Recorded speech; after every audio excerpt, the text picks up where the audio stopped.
नमस्कार. आज आहे गुरुपौर्णिमा आणि मी तुम्हाला आज गुरुपौर्णिमेचं महत्त्व सांगणार आहे.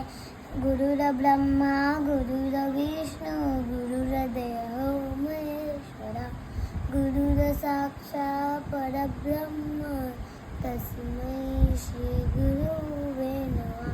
आपल्या आयुष्यातील पहिले गुरु म्हणजे परमेश्वर, ज्याच्या कृपेने आपला जन्म झाला.